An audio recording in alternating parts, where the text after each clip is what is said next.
Bismillahirrahmanirrahim. Assalamualaikum warahmatullahi wabarakatuh. Bapak Ibu, saya mau menceritakan tentang pelaksanaan pengabdian kepada masyarakat yang saya laksanakan di Desa Langansari, Kecamatan Solokan Jeruk, Kabupaten Bandung. Pada tanggal 5 Agustus tahun 2019, saya melaksanakan pengabdian pada masyarakat dengan topik edukasi kesehatan reproduksi remaja yang disingkat KRR dalam rangka pembiasaan personal hygiene bagi remaja putri di Desa Langansari, Kecamatan Solokan Jeruk, Kabupaten Bandung. Mengapa saya melaksanakan topik tersebut? Saya terkesan ketika workshop internasional di Hanyang University, Korea Selatan. Dalam proses workshop tersebut, intinya banyak dari negara-negara lain mengatakan bahwa untuk anak-anak remaja yang mulai kelas 5-6 jenjang SD sampai SMP, bahkan di awal SMA, diteliti melalui kuesioner mengatakan bahwa sebagian besar mereka itu belum memahami bagaimana merawat yang sifatnya personal hygiene, yaitu untuk merawat area genitalnya. Kemudian dari situ saya mencoba untuk survei di sebuah desa, yaitu Desa Langansari, Kecamatan Solokan Jeruk, Kabupaten Bandung. Di sana teridentifikasi bahwa desa tersebut memiliki persentase jumlah penduduk usia remaja hampir 31% lebih dari keseluruhan jumlah penduduk desa. Selain itu, Desa Langansari itu berlokasi di zona pabrik tekstil yang dibanjiri pendatang sebagai karyawan pabrik, dan sebagian besar mereka adalah usia remaja berjenis kelamin wanita.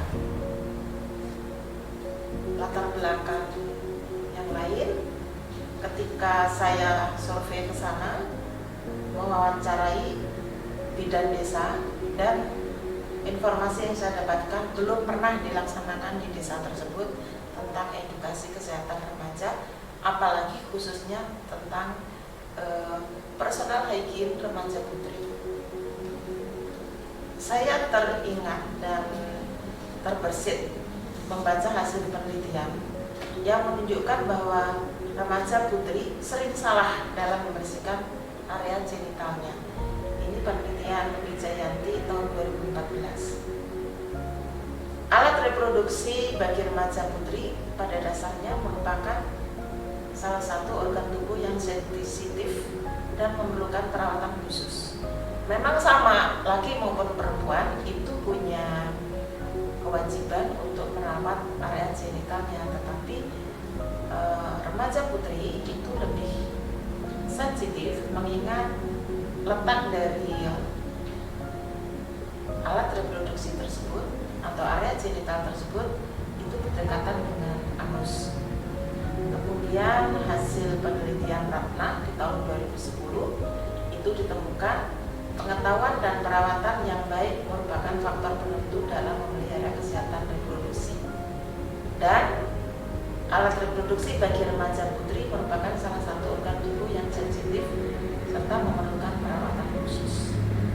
Disimpulkan juga, pengetahuan dan perawatan yang baik merupakan faktor penentu dalam memelihara kesehatan reproduksi. Inilah yang menjadi latar belakang sehingga menginspirasi saya untuk melaksanakan edukasi kesehatan reproduksi remaja, khususnya untuk remaja putri. Apa sebenarnya yang menjadikan rasional pelaksanaan PKM ini? Kesehatan reproduksi itu menjadi pusat perhatian internasional.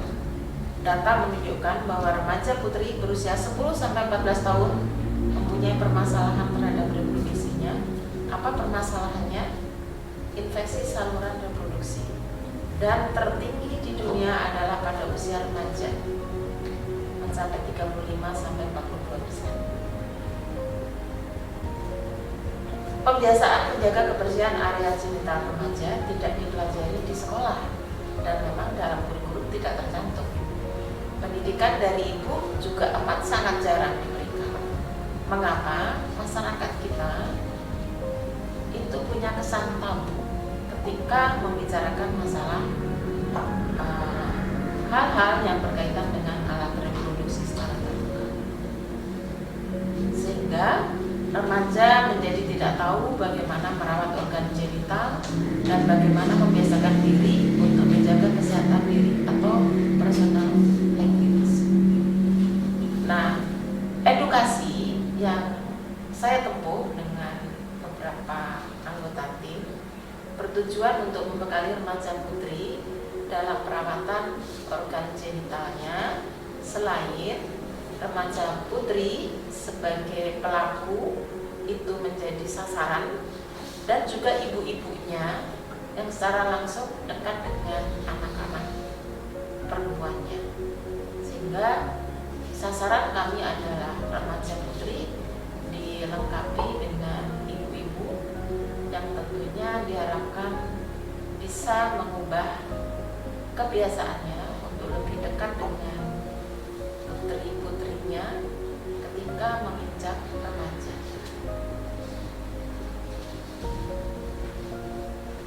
Lokasi tempat pelaksanaan PKM itu Desa Langansari, Kecamatan Solokan Jeruk, Kabupaten Bandung. Solokan Jeruk itu terdiri dari 6 desa, yaitu Desa Langansari, Desa Cibodas, Desa Padangmukti, Desa Rancakasumba, Desa Solokan Jeruk, dan Desa Penyedap. Yang jadi lokasi PKM ini adalah Desa Langansari.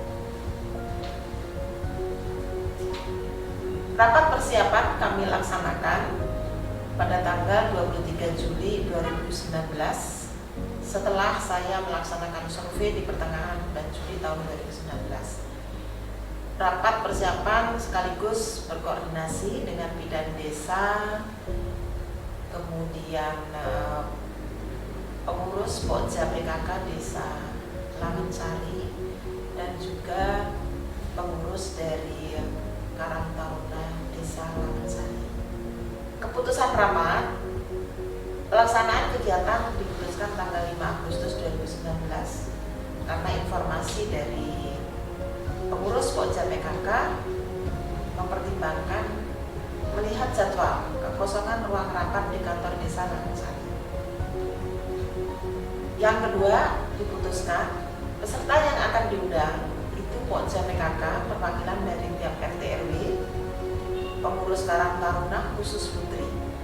Kemudian ada usulan dari bidan desa maupun dari Pokja PKK Desa Langansari, bagaimana kalau kepala sekolah atau guru ataupun siswa itu dilibatkan dalam kegiatan tersebut.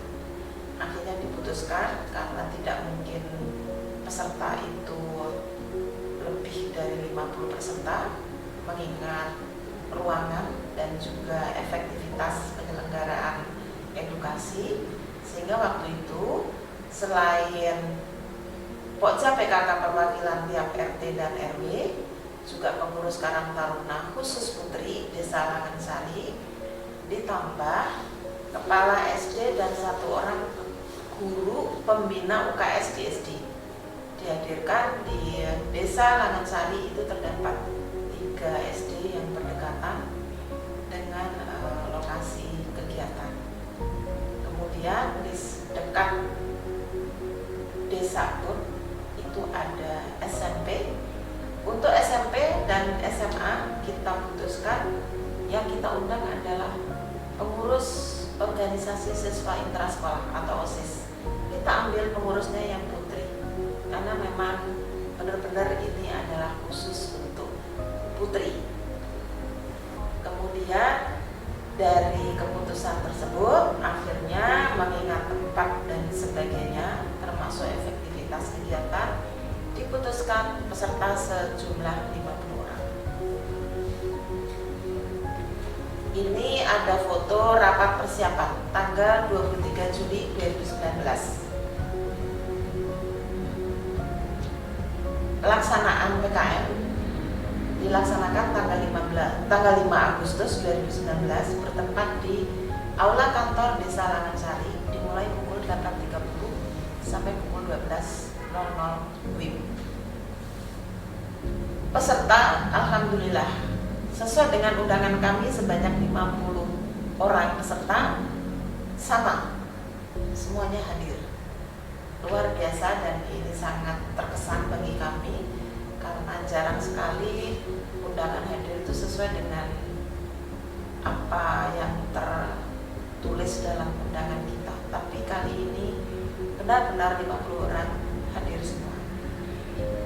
Jadi peserta sesuai dengan jumlah undangan hadir semua, perwakilan baik Bocah PKK-RTMD, pengurus Karang Taruna khusus Putri, pengurus PAS SMP, SMA dan SMK, kepala sekolah jenjang SD dan guru pembina UKS dari SD yang terdekat. Kemudian untuk SMP SMA hadir pula ibu guru BK atau bimbingan konseling dan pembina UKS dari SMA dan SMK terdekat. Pada acara pembukaan diberikan sambutan oleh PLT Kepala Desa karena waktu itu belum ada pemilihan kepala desa sehingga dijabat oleh PLT, salah satu kasih pemerintahan yang ada di Kecamatan Solokan Jeruk. Beliau memberikan sambutan dan mengucapkan terima kasih dengan kegiatan yang sangat berbeda dibandingkan kegiatan yang lain. Kemudian salah satu kasih pelayanan dari Puskesmas Kecamatan Solokan Jeruk sempat juga memberikan sambutan dan mengatakan saya tidak lama karena tahu persis bahwa ini adalah kegiatan yang difokuskan untuk remaja putri. Pada kegiatan edukasinya itu dilaksanakan dengan metode ceramah interaktif antara narasumber dengan peserta dan diberikan wawasan lebih dulu mengapa edukasi itu penting. Dan alhamdulillah sambutannya bagus, merasa bersyukur karena semua mengatakan baru kesempatan itu dilaksanakan dan diikuti edukasi KRR khusus untuk remaja putri. Ini foto saya ketika memberikan ceramah interaktif pada para peserta. Ini adalah peserta yang hadir sebanyak 50 orang. Properti yang digunakan proyektor, kemudian slide PowerPoint yang sudah kami siapkan, dan buku saku. Buku sakunya diberikan judul Kesehatan Reproduksi Remaja KRR, buku saku remaja putri. Diharapkan karena kecilnya ini itu bisa dikantongi baik oleh remaja putri maupun ibu-ibu, sehingga untuk bisa menularkan atau mendiseminasikan kepada teman-temannya yang sebaya, ibu-ibu juga bisa mendampingi putri-putrinya. Ini sangat praktis. Untuk tujuan praktis dibuat kecil.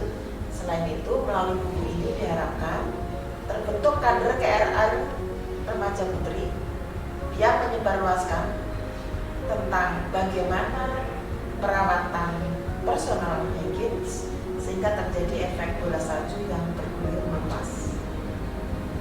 Dari buku ini saya juga membuat dalam bentuk video dengan tujuan karena kesan atau kurang berkenan bahwa ini sebagai sesuatu yang tabu, maka lewat video hanya terbatas. Ini kita berikan pada sekolah supaya kepala sekolah, guru bimbingan dan konseling, juga pembina UKS itu bisa memberikan pembelajaran kepada peserta didiknya. Dari hasil ini saya akhirnya mengusulkan untuk mendapatkan HKI dan alhamdulillah saya peroleh, karena memang belum ada buku saku. Inilah HKI yang saya peroleh dari usulan hak cipta saya membuat buku saku kesehatan remaja khusus untuk remaja putri.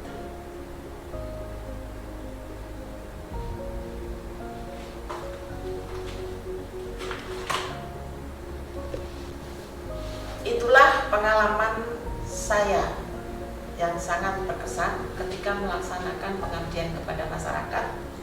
Mengapa sangat berkesan? Karena peserta menyatakan sangat bermanfaat dan belum pernah mendapatkan edukasi sejenis tentang perawatan organ genital khusus wanita. Semoga bermanfaat bagi kita semua. Terima kasih. Wassalamualaikum warahmatullahi wabarakatuh.